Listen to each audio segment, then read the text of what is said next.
So for the first part of our anatomy review, we are going to review the shoulder. So I've wanted to start the anatomy review for a while now. I believe that was when I got COVID in January. So Darren is proof that we were going to do this in January. And the reason I want to start with the shoulder is because I feel like I did not remember or realize how complicated the anatomy can be. So I'm going to go over some very specific components of the shoulder joint today. I'm not going to go into muscular anatomy. We'll probably do that next time, or we'll do the muscle system as a whole in the future. So, oh, good. Music. What? Gosh, sorry. Okay, so shoulder joint anatomy. So the shoulder technically consists of 4 joints. Today we're mostly going to talk about the glenohumeral joint, but there's also the acromioclavicular joint at the top, the sternoclavicular joint, which you can't see, which is the articulation between the collarbone and the sternum, and the scapulothoracic joint, which is a false joint, but is the scapula sliding over the thorax. The shoulder joint is the most mobile joint in the body. So that comes with the problem of providing stability to keep the shoulder from compromising the anatomy. So with reviewing range of motion, when the arm's at the side, flexion goes all the way up to 180 degrees. With the arm at the side again, extension goes back 60 degrees. Arms at the side, thumbs up, abduction all the way up to 180 degrees. With the arms, elbows bent at 90 and the elbows at 90 degrees abduction. Internal rotation goes all the way down to 90 degrees and external all the way up to 80 degrees. Horizontal adduction is, that's the wrong way. Adduction would be 140 degrees across the body if you start at the complete side, and then horizontal abduction is 45 degrees out to the side from the center. So this is important, obviously, for ICBC WorkSafe, where you need to record your full range of motion, but it's a good review to remember what the starting position is for the range of motion as well. So bony anatomy is pretty simple. The most important thing to note here is that the humeral head articulating with the glenoid fossa of the scapula, the humeral head is 3 times larger than the glenoid fossa. So only 1/3 of it is articulating, which again is another reason why the other structures of the shoulder are so important to understand and know where they are, because there isn't a lot of bony articulation. The top of the scapula has the acromion coming off of it, which articulates with the collarbone. And then at the very front of the scapula is the coracoid process, which is also super important. And even though, like, again, not all of these bones are articulating, they play an important role in how the shoulder moves. So with the humeral head being so much bigger than the glenoid fossa comes 2 very important structures. So the labrum covers the glenoid fossa as a ring-shaped cartilage. It's fibrocartilage. And this increases how much surface area there is for the humerus to articulate with. So it kind of acts as a bit of a cushion, but also gives you more ability for the humerus to work with the scapula. And then the capsule, which I actually learned a lot about just even reviewing this, the capsule is actually loose fibrous cartilage, so it doesn't provide as much structural stability as we sometimes think it does, but it surrounds the entire head of the humerus, which is really the only structure that goes the entire way around the joint.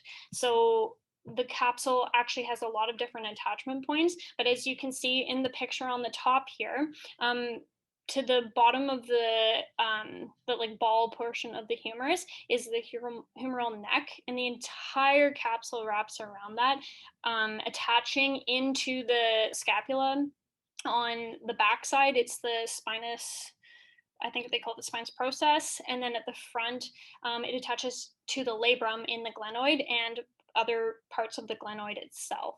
So it just shows how important that structure is for keeping the entire the entire structure moving as one, but at the same time, it's not as structurally stable as you would assume it is based on where it is. So just kind of a quick review of ligaments, although they're all very important, all named based on which bone they attach to.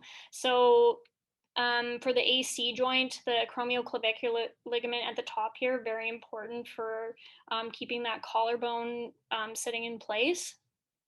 And then you can kind of see off of the collarbone, there's a couple going down into the coracoid process and into the acromion here. So if you have a patient with a collarbone sitting up, you can understand how little integrity or laxity might be present in this part of the shoulder joint. And then obviously important ligaments coming across from the humerus. But as you can see, the joint capsule here is also called the glenohumeral ligaments, but we condense it into the capsule because it's all attached. And then you can see here the transverse humeral ligament going across the biceps tendon. So really important for keeping that biceps tendon in the groove and not subluxing. And then here's another picture of those ligaments.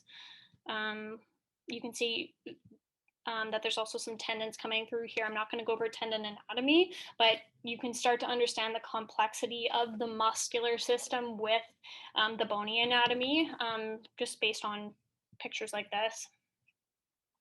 And then something that's really important to review is the importance of bursa in the shoulders. So the biggest bursa in the shoulder is the subacromial bursa, which is often the continuation of the subacromial bursa lateral on the humerus into the subdeltoid bursa. They often are one continuous bursa, and it is one of the largest bursa in the body. There's a couple other ones in here noted in the kind of like teal color. These are all important for making sure the tendons are sliding properly through the joint as we move it.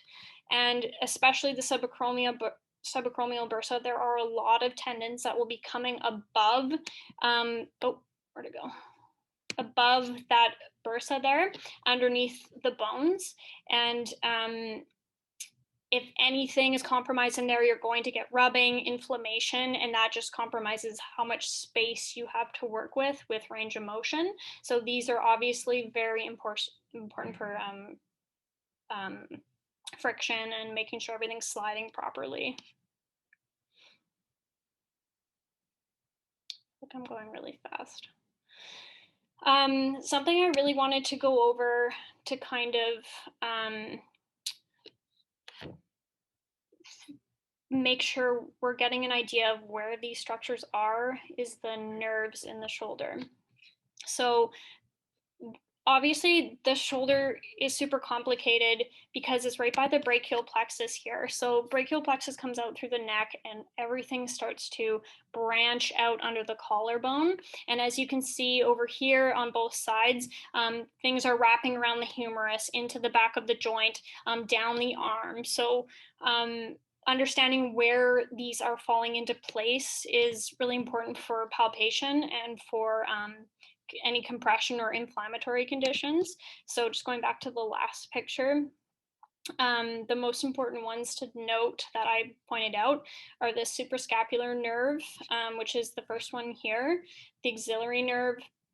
This is the back of the shoulder, so behind the humerus here, and lateral pectoral nerve, which is not as visible in this picture, but it's kind of coming down behind the pec muscle, and I'll go into detail on each one. And then as the brachial plexus branches out, we get our peripheral nerves. The median and ulnar nerve are passing underneath the shoulder. So when you start working into somebody's subscap, you might start getting some nerve symptoms or compression through there. So just recognizing their placement.